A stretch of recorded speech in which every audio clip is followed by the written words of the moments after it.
कोल्हापूर विमानतळावरील नव्या टर्मिनल बिल्डिंगचे 10 मार्च रोजी पंतप्रधान नरेंद्र मोदी यांच्या हस्ते होणार ऑनलाईन लोकार्पण.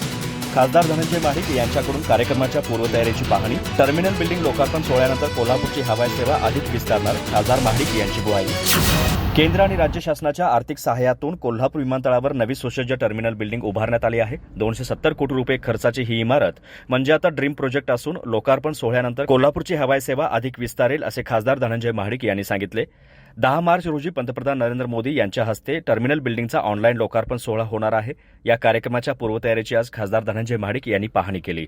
कोल्हापूर विमानतळाच्या विस्तारीकरणासाठी आणि सक्षम सेवेसाठी खासदार धनंजय महाडिक यांनी सातत्याने केंद्र सरकारकडे पाठपुरावा केला. केंद्र सरकारच्या उडान योजनेत कोल्हापूरचा समावेश झाल्यामुळे प्रवाशांचाही फायदा झाला. दरम्यान खासदार धनंजय महाडिक यांनी कोल्हापूर विमानतळावर नवीन सुसज्ज टर्मिनल बिल्डिंग उभारणीसाठी सातत्याने पाठपुरावा केला. त्यातूनच देखणी टर्मिनल बिल्डिंग कोल्हापूर विमानतळावर उभी राहिली आहे. 10 मार्च रोजी पंतप्रधान नरेंद्र मोदी यांच्या हस्ते या टर्मिनल बिल्डिंगचा ऑनलाईन लोकार्पण सोहळा होणार आहे. सध्या कोल्हापूर विमानतळावर या कार्यक्रमाची जोरदार तयारी सुरू आहे. खासदार धनंजय महाडिक यांनी आज विमानतळ परिसराला भेट देऊन कार्यक्रमाच्या तयारीची पाहणी केली आणि काही सूचनाही केल्या.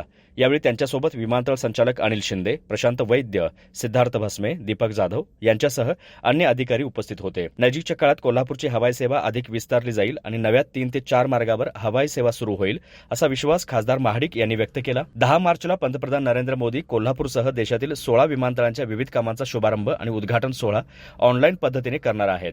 कोल्हापूर विमानतळावर या कार्यक्रमासाठी भव्य मंडप आणि व्यासपीठ उभारण्यात आले आहे. जिल्ह्यातील सर्व खासदार, आमदार, लोकप्रतिनिधी आणि विविध क्षेत्रातील मान्यवर या कार्यक्रमाला उपस्थित राहणार आहेत.